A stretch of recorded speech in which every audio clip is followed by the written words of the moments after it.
Hello, welcome to Module 1 of the Freshwell Low Carb Lifestyle Program, which is developed in association with the Colne Valley Primary Care Network.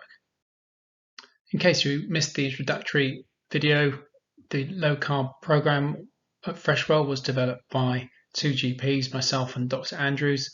That's me without the hair, and that is Dr. Andrews with the hair. We've both been GPs for a combined 38 years, and we've been doing low carb advice for the last 3 years. And having been fairly unsuccessful about helping people lose weight and reverse their diabetes, we soon started noticing stunning results, and we haven't looked back since. In the first year of us giving this advice, our patients managed to lose a whole ton of weight between them. This video is for information only, not medical advice. Please can you check with your doctor or nurse before starting a low carbohydrate lifestyle. If you suffer from any health conditions, eating disorders, are pregnant, breastfeeding, or under 18 years old, particularly if you have medication for type 2 diabetes or blood pressure medications, it's possible that these may need to be reduced, and this needs to be managed by a healthcare professional. So this is the first module of 6 modules, and so we have called this one Getting Started. We're hoping by the end of today's module that you'll have enough information to get off to a flying start. This is a graph of overweight and obesity rates in the USA over the last few decades. These rates are very much reflected in the UK. You can see that in 1980, something happened to make the obesity rates suddenly start shooting up. It may well be a coincidence, but around about the same time, the US government introduced dietary guidelines in 1980, which was very much adopted in the UK as well. These dietary guidelines were very much along the low-fat, calories in, calories out model of healthcare advice. The guidelines that were introduced in the US around about 1980 comprised of this food pyramid, the idea being that you need to eat lots of the things that are on the bottom of the pyramid and much less of the things that are on the top of the pyramid. Currently in existence at the moment in the UK, we have the Eat Well guide, and as you can see, the thing that is in common with this is that there is still a lot in the yellow section of carbohydrates. Many of those are in the form of processed food. We don't think that's a helpful way forward. Again, there's been an obsession with counting calories over the last 50 or 60 years, and it's just got us nowhere. So we are not keen on any of these approaches. The other thing that seemed to kick off around about in the early 1980s was the explosion of processed food. That's not just takeaways from fast food outlets, but that is the majority of what you see in a supermarket, processed, ultra-processed food. Some of the food that's supposed to be healthy for us is some of the worst. If you look carefully at the labels on cereal packets or jars of sauce or supposedly healthy ready meals, it can be quite shocking. And so we suggest to people that they really need to keep their processed food intake to a minimum. If it's got a long list of ingredients, or if there's ingredients on the packet that you wouldn't find in your food cupboard, then the chances are it's processed and it's not going to be very good for you. Let's start talking about sugar now, and we've got some questions for you. Question number 1, how many pints of blood are there in our body in a typical average adult? The answer to that is around about 8 pints or 5 litres. The next question is, how many teaspoons of sugar should there be in our blood at any one time? The answer to that is only 1 teaspoon. We were quite shocked by that. That seems like a tiny amount of sugar that is generally circulating in quite a large volume of blood. The next question is, how much sugar is there usually in a can of fizzy drink? And the answer to that is an unbelievable 9 teaspoonsful of sugar. So whilst your body is trying to maintain concentration of sugar of 1 spoonful in 8 pints of blood, when you drink a can of fizzy drink, you are suddenly giving your body 9 spoonfuls of sugar. Is that a good idea? We don't think so. So how does the body cope with all this sugar? This is an actual graph here of what happened to someone's blood sugar after they ate a donut. You can see that the blood sugar suddenly rises above the normal level, stays up there for an hour or two, and then drops down to normal and just rebounds beyond normal to actually low. So that effect you would get from a donut or a can of fizzy drink. So what happens is the intestine absorbs sugar and the blood sugar rises, as you can see on that graph. Now that is detected by your pancreas, which produces insulin hormone as a result, and that very cleverly reduces the blood sugar by driving the sugar into cells where it is turned into fat. Then as a result, the blood sugar drops low, and in this case perhaps lower than normal, causing hunger and tiredness and cravings for more. We think it can be helpful to look at insulin as a fat storage hormone. So in the presence of insulin, glucose is driven into muscle cells, liver cells, and fat cells. Any amount of excess sugar turns into fat. The trouble is, if your blood insulin levels are constantly high through constant snacking and eating sugar and carbohydrates, this tends to lock the fat in and makes it unavailable for fuel and energy. The way to get around this is to reduce the blood insulin level so that you can burn fat, and the way of doing that is to reduce the sugar in your bloodstream. Constantly raised insulin levels can result in what we call insulin resistance, which I tend to think of as a vicious cycle. You start off with somebody eating the food, which increases the blood sugar, and that in turn causes the blood sugar to rise, and the pancreas produces more insulin, the blood sugar levels drop, and then you get more hungry and you get a sugar craving, and then you can end up eating more of that sugar because you want to be able to bring your blood sugars back up again.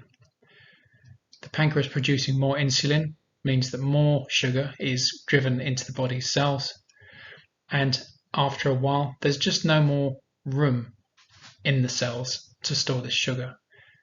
What can happen then is insulin resistance. The only way that the body can get this extra sugar into the cells is to produce more and more insulin, which ends up in a vicious cycle, and the body produces more and more insulin, more and more fat locked away, and this just is not a good situation to be in. Needless to say, we encourage people to eat as little sugar as possible. One of the things people tend to say when we mention sugar is, oh, I don't have any sugar in my tea. But the thing to remember is that sugar is hidden in all sorts of ingredients: processed food, puddings, cakes and biscuits, soft drinks, and even fruit juice smoothies and fruit, which is touted as being good for you. But we'll talk more in other modules about this. But the amount of sugar that's hidden in smoothies and fruit juice can be quite staggering. Moving on to starchy carbohydrates and sugar. A string of starch, which is found in many starchy carbohydrates such as potatoes, bread, rice, pasta, comprises of a very long string of glucose sugar molecules. And what happens when you swallow this carbohydrate is it basically gets broken down into sugar. So really, once that's broken down into sugar, you've got a similar situation where all of a sudden there is a lot of sugar in the intestine, goes into the blood, and this has to be quickly dispatched out of the blood into the muscle cells, liver cells, and fat cells by insulin. So effectively, when you are eating starchy carbohydrates, this turns quickly to sugar, and you can get a similar rise in insulin levels, which is not a good thing. One of the most effective tools that we've found in communicating the relationship between sugar and starchy carbohydrates with our patients is Dr. Unwin's sugar infographics. This is one of his infographics which explains how common foods, common carbohydrates are converted into sugar. So the question is, how does each food affect blood sugar compared with 1 4-gram teaspoon of table sugar?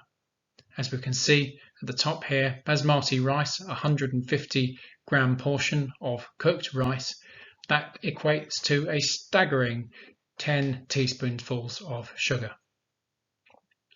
Potato, again, same weight, 150 grams, not a huge portion, 9 spoonfuls of sugar.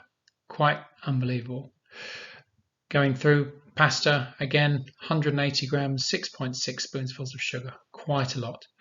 And even bread, a small slice of bread here contains the equivalent of 3 teaspoonfuls of sugar.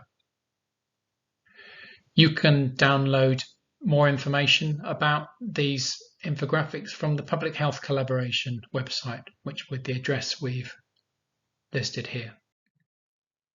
When we were developing our Freshwell app, we were so impressed by Dr. Unwin's infographics that we wanted to represent that in mobile phone format, and so we have reinterpreted it for the mobile phone in the form of our own sugargraphics. So here we have the banana, 120 grams of banana, which turns to 5.7 teaspoons of sugar, and again the potato, the example that we've just seen above. So you can read more about this and have a look at the sugargraphics for yourself by downloading the Freshwell app.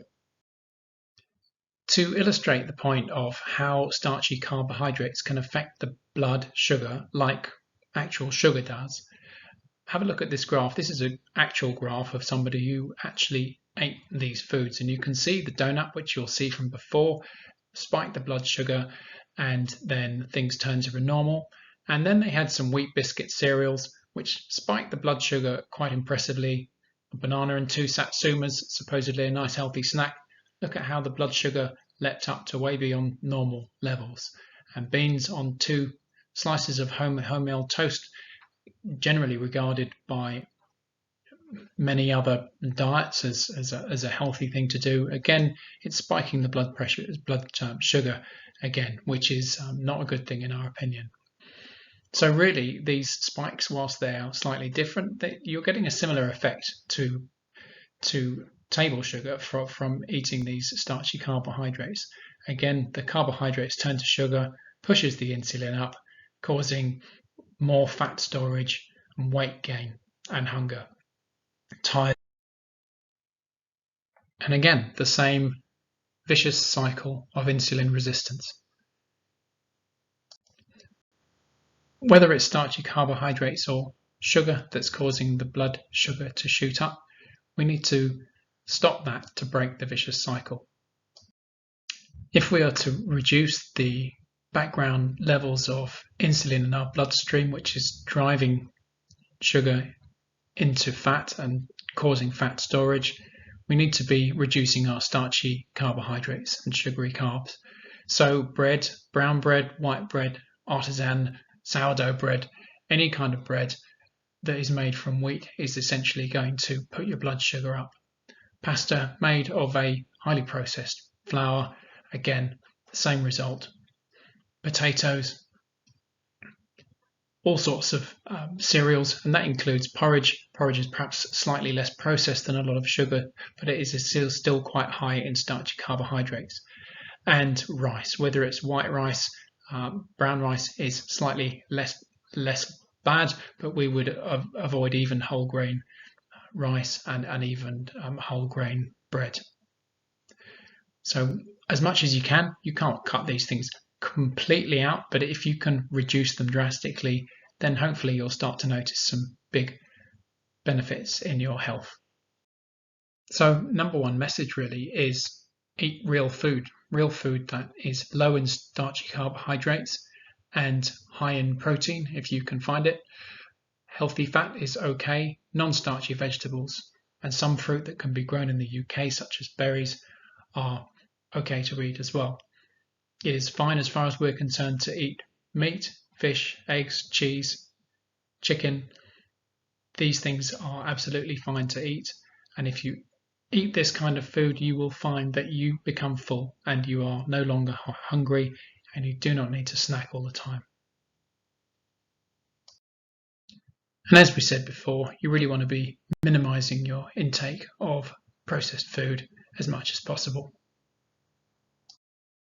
Another commonly held view, which we find rather odd, is this snack culture. It seems to be considered acceptable to be having snacks between meals. Really, this is just going to increase the amount of food that we eat. And in addition to that, a lot of snacks are full of sugar and carbohydrates. Your body will constantly be on fat storage mode and be given very little opportunity to actually burn fat. So we encourage you to minimize snacks as much as you possibly can. Just to go over those things again: minimize processed food, minimize sugar, whether it's table sugar or hidden sugar, minimize starchy carbohydrate intake, eat real food, try to prioritize protein, which will fill you up, and don't worry too much about eating natural fat. If this is all new to you, it may be slightly overwhelming to think, well, what on earth can I eat? Because I'm used to having toast or cereal for breakfast. What am I going to eat instead? So let's start, as we start the day, with breakfast. So perhaps a bowl of cereal is what you might normally use. You could possibly consider changing that to having something made of eggs. Cheese omelette, something that I commonly eat. Scrambled eggs with mushrooms. Even fried eggs are fine as far as we're concerned. Those things will fill you up, whereas the breakfast cereal, you will find that you'll be hungry by mid-morning. This is another graph of blood sugar versus time for somebody who had muesli for breakfast, and you can see how his blood sugar spiked in the morning, and then later on at lunchtime had a 3-egg omelette with ham and cheese, and just see how flat that sugar response is. There's no spike there, and that as a result of that person should be filled up and not be hungry in the afternoon. Not everybody is into eggs, so perhaps you may start your day typically with a couple of slices of toast. Could you consider potentially swapping that to some full-fat Greek yogurt with some berries and maybe a few walnuts? This is something that I eat quite a lot for breakfast, and I find it very tasty. So being low carb at lunchtime can be quite tricky. An awful lot of people have a sandwich for lunch, which, as we found, is full of starchy carbohydrates, which turns to sugar. An alternative would be to wrap your favorite sandwich filling up with a lettuce leaf. That's what some people do. Or alternatively, you could make a big salad and put it in a tub. I use a big ice cream tub to put my salad in, with a bit of dressing with olive oil and vinegar. To go with the salad, you're going to need some protein. So personally, I'll have boiled eggs. I might have as many as 4, 5, or even 6 eggs for lunch, because you need to be full and you don't want to be snacking in the afternoon. You could replace that with cheese or tinned fish. You will see a lot of us at Freshwell at lunchtime with our large bowl of salad and tuna, with or without mayonnaise. Evening meals, I guess it rather depends on what you normally eat for an evening meal, but sometimes it can be a question of simply swapping out the carbohydrate that you were going to have. So for example, if you're going to have something with pasta, bolognese sauce, for example, you can potentially swap that. One of the things we like doing in our household is spiralizing a courgette. You can get a spiralizer or a julienne slicer pretty cheaply, and you can quickly sort of fry that with a bit of butter and salt and pepper, and it's a really good pasta alternative. So you can just simply swap the carbohydrate out. Potato is a common thing for an evening meal. Another thing that we tend to use quite a lot is actually a cabbage, you can shred a cabbage into fine ribbons, and again you can fry that in butter and salt and pepper, and it is it's nicer than you expect it to be. We really enjoy eating that.